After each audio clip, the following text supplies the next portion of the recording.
네, 안녕하십니까. 혹시 뒤에 목소리 잘 들리시나요? 네. 안녕하십니까. 저는 방금 소개받은 삼성 SDS 연구소에서 AI 연구를 총괄하고 있는 이태희라고 합니다. 오늘 저는 WAS 2025 기조연설에 앞서서 에이전틱 AI 시대의 개막, 이때 우리는 어떻게 해야지 지속적으로 성장을 할 수 있을지에 대해서 말씀을 드리고자 합니다.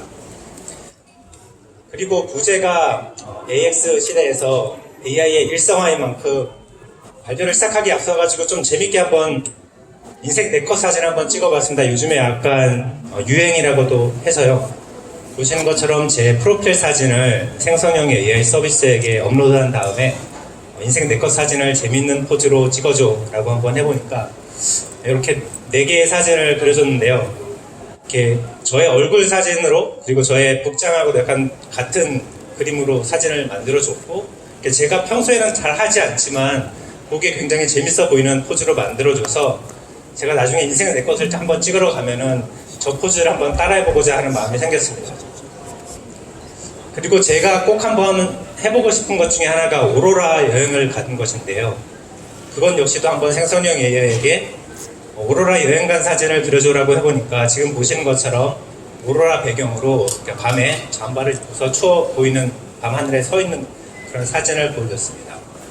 이걸 보고 있으니까 제가 직접 여행을 가보고 싶은 생각이 들어서 이번에는 에이전트에게 오로라를 보러 가게 여행 일정을 잡아주고 표를 예약해줘 라고 물어봤습니다. 그러니까 이번에는 에이전트가 출발 도시는 어디인지, 여행 일정은 희망 시기는 언제인지, 그리고 혹시 생각하는 예산 범위가 어느 정도 되는지 물어보아서 이렇게 대화를 주고받으면서 저의 여행 일정을 만들 수 있었습니다. 지금 이렇게 보여드린 예시들은 생성형 AI와 에이전틱 AI의 예라고 할 수 있겠습니다. 첫 번째, 사진을 만드는 것은 생성형 AI라고 할 수 있겠고요.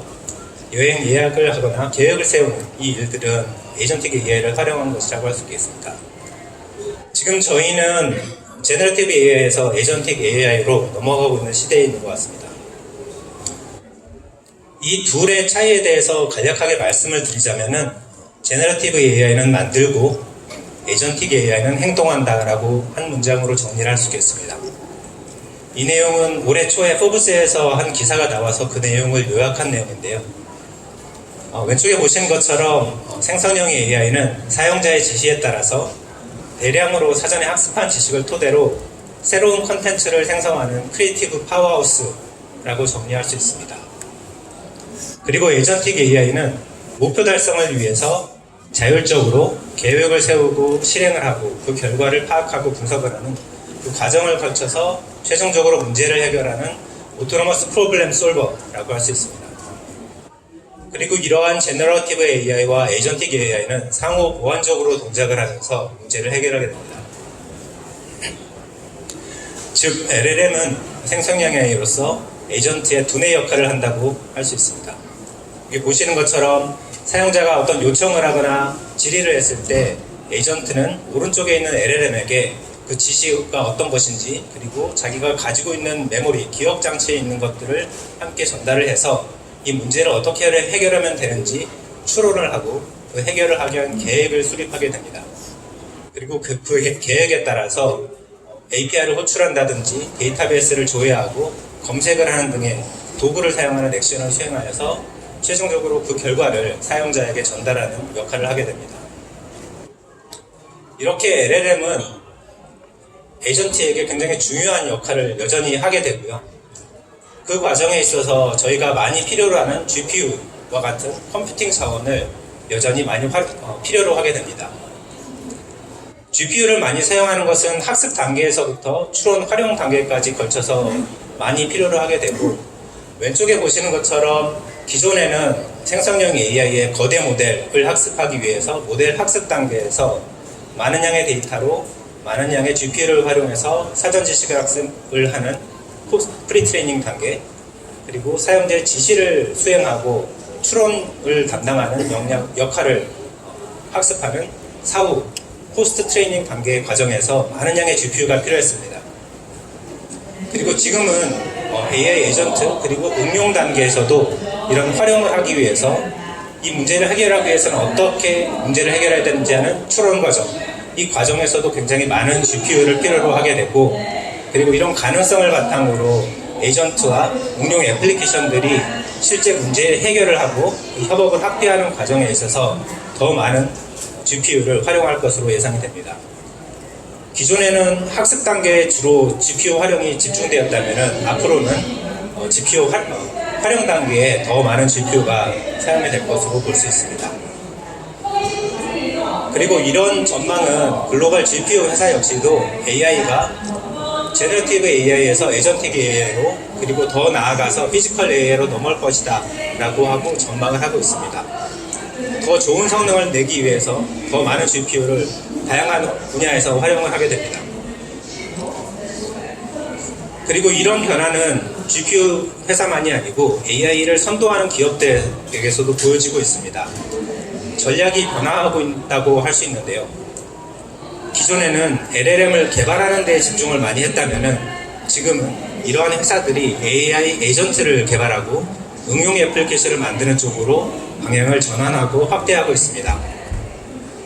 오픈 AI, 엔트로피, 구글과 같은 빅테크들 역시도 딥 리서치와 같은 웹 검색을 통해서 연구를 지원하는 에이전트, 오퍼레이터나 컴퓨터 유저와 같이 컴퓨터 화면을 바탕으로 자동화된 동작을 수행하는 에이전트들, 이런 에이전트 기능들을 많이 출시를 하고 있고, 그것만이 아니고 에이전트 SDK라든가 에이전트 프레임워크, 그리고 모델 컨텍스트 프로토콜, 에이전트 투 에이전트 프로토콜과 같이 개발자 생태계를 구성하는 데 필요한 여러 가지 개발 툴킷, 프로토콜들을 출시를 하고 있어서 이런 응용 애플리케이션들의 개발과 활용이 더욱더 확대될 것으로 보이고 있습니다.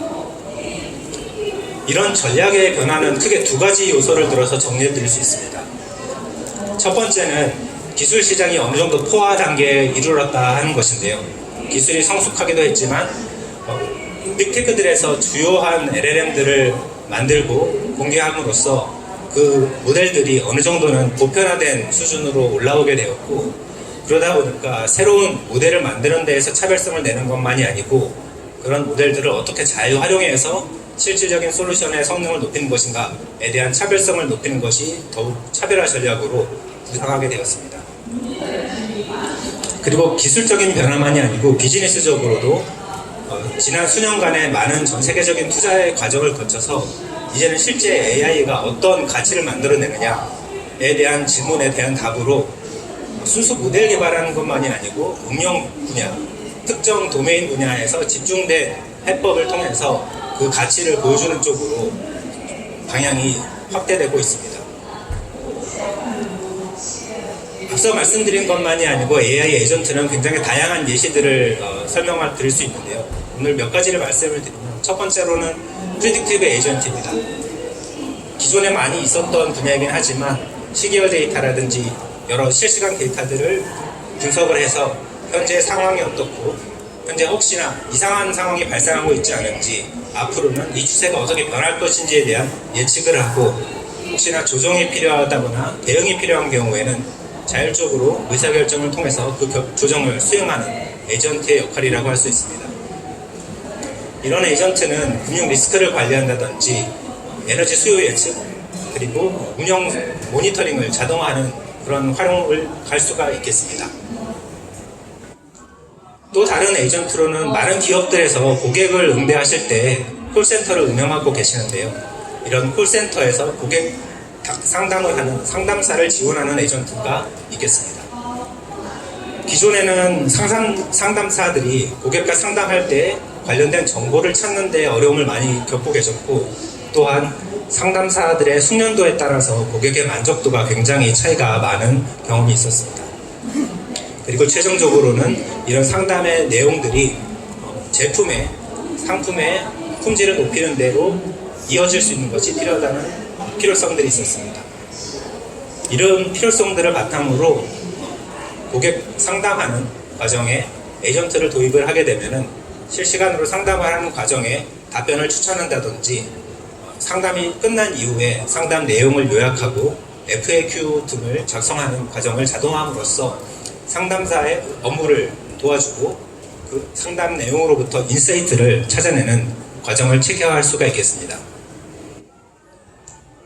이러한 에이전트들은 또한 단일 에이전트로만 동작하는 것이 아니고 여러 개의 에이전트들이 협업을 해서 보다 복잡한 업무를 수행할 수가 있게 됩니다.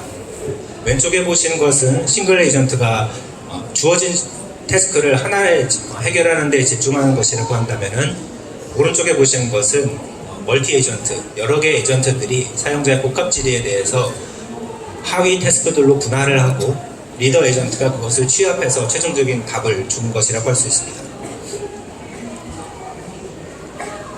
지금까지 보여드린 예시들처럼 에이전트들은 굉장히 다양한 개념들로 제시가 되고 있습니다.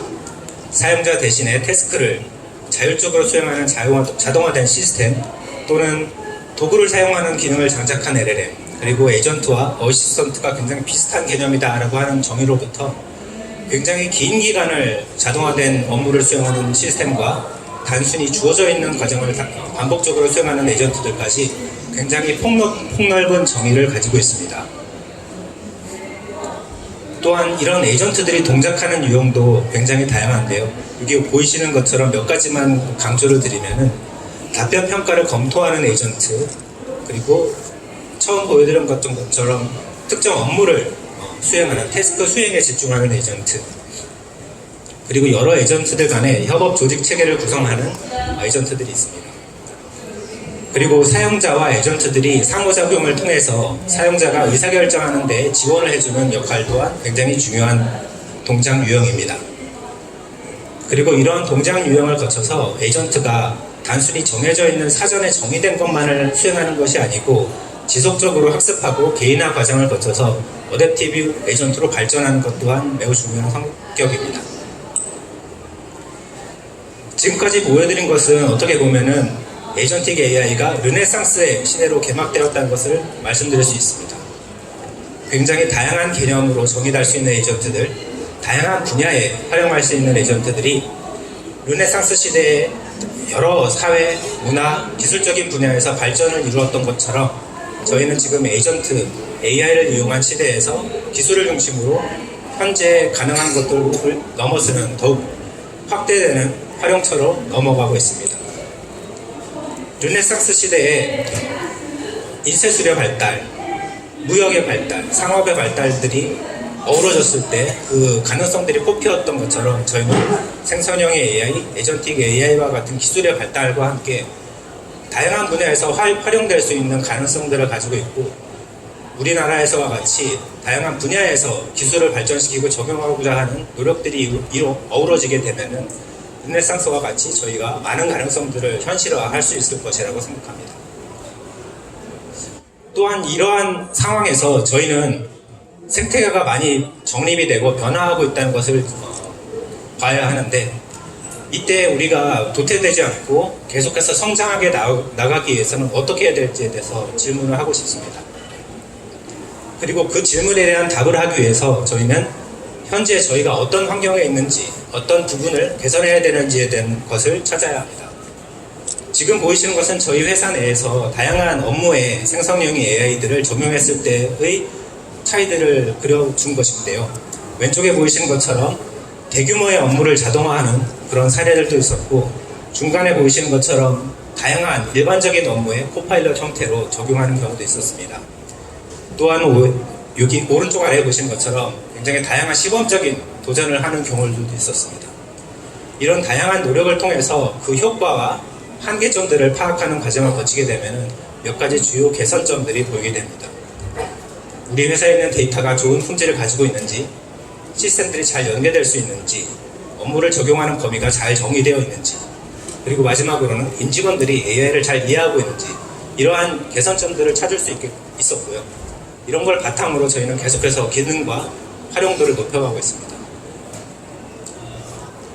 앞서 말씀드린 것에부터 오늘 4가지에 대해서 강조를 드리고 싶습니다. 데이터, 연결, 보안, 그리고 사람. 이 4가지는 굉장히 기본적인 것이라고도 볼 수 있는데, AI, 생성형의 AI, 에이전틱 AI로 넘어가는 이 시점에서 다시 한번 각자가 가지는 의미를, 그리고 변화를 찾아봐야 합니다. 먼저 데이터는 에이전트를 위한 데이터를 만드는 것이 필요합니다. 표준화와 유형을 확장하는 것이 동시에 적용이 되어야 합니다. AI에게 있어서 데이터가 중요하다는 것은 너무나도 잘 아실 텐데요. 에이전트에게 있어서도 마찬가지입니다. 이제는 데이터를 축적하고 쌓아놓는 것만이 아니고 실제로 에이전트가 활용하는 단계로 넘어가야 하고, 그렇게 하기 위해서는 기존에 정해져 있었던 데이터의 활용 용도만이 아니고 다양한 활용을 할 수 있도록 활용 체계를 정비하는 것이 필요합니다. 그리고 그동안에는 많은 정형 데이터 위주로 데이터가 축적이 되었다면 이제는 이미지라든지 차트, 시계열 데이터와 같은 비정형 데이터도 데이터의 범주 안으로 넣어서 체계화를 하는 것이 필요합니다. 그리고 이 모든 과정을 거쳐서 접근 권한이라든지 기밀 데이터에 대한 관리와 같이 이 데이터에 대한 가버넌스를 다시 한번 살펴보는 것 또한 중요하다고 할 수 있습니다. 그리고 이러한 데이터를 바탕으로 회사 내의 각 업무들의 시스템, 솔루션들과 연결하는 것이 중요합니다. 그렇게 했을 때 AI의 적용 효과와 범위가 확대될 수 있습니다. 지금 보시는 그림처럼 기업 내에서는 굉장히 많은 층으로 인프라, 플랫폼, 서비스 레벨에서 걸쳐서 여러 시스템들이 동작을 하게 되고, 왼쪽에서부터 오른쪽으로 세로로 보이시는 것처럼 사내에 커스텀된 시스템들, 업무 협업을 하기 위한 솔루션들, 자동화 솔루션들, 그리고 ERP, SCM, SRM과 같이 기업의 운영을 위한 주요 솔루션들이 있습니다. 그 각각의 솔루션들마다 에이전트를 개발을 하거나 에이전트가 탑재되어 있는 기능들을 연결하는 것이 필요합니다. 그렇게 하기 위해서는 이런 다양한 응용을 가능하게 하는 확장성과 유연성을 가진 플랫폼이 중요하고, 그 플랫폼을 통해서 데이터 레벨에서의 연결 또는 에이전트와 에이전트들 사이의 연결을 지원하는 것이 중요합니다. 그리고 이미 많은 글로벌 솔루션들이 자체적인 에이전트들을 탑재하고 있고, 주요 업무 솔루션들은 그 각각의 코파일럿이나 에이전트들을 탑재하고 있기 때문에 그것들을 잘 활용하고 연결해서 사용하는 것이 효과적이라고 할 수 있겠습니다.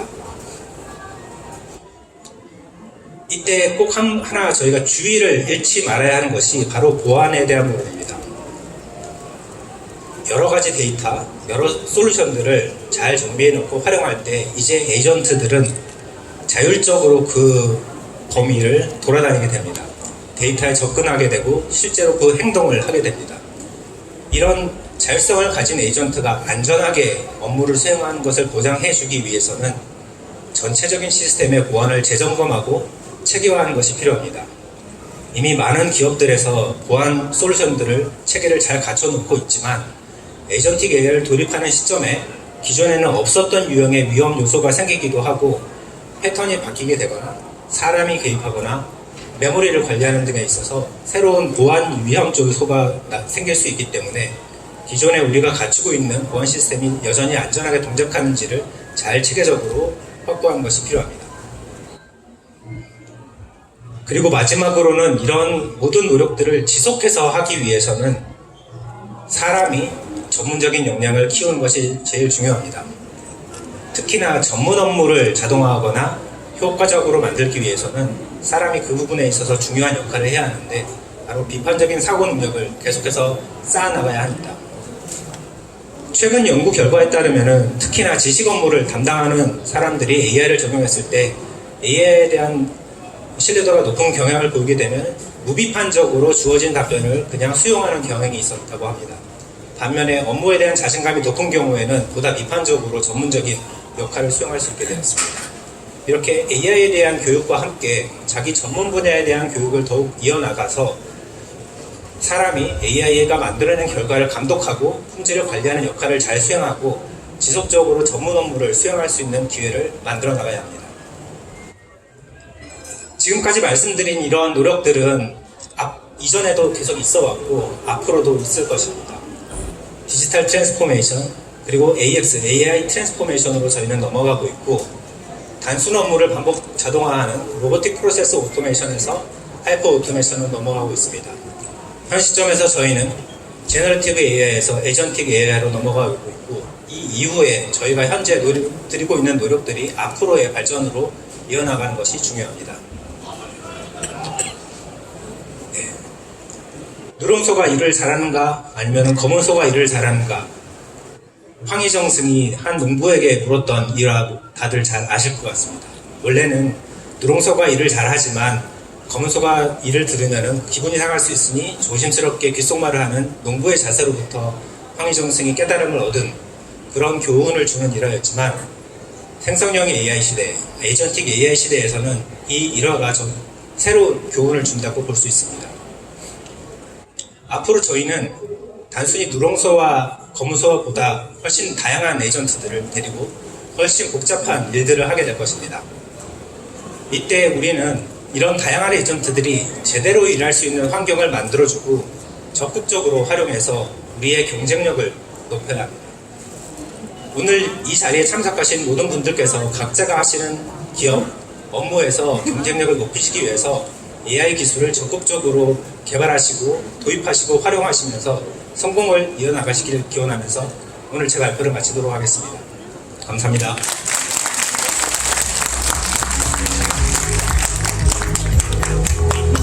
네, 좋은 말씀 감사합니다.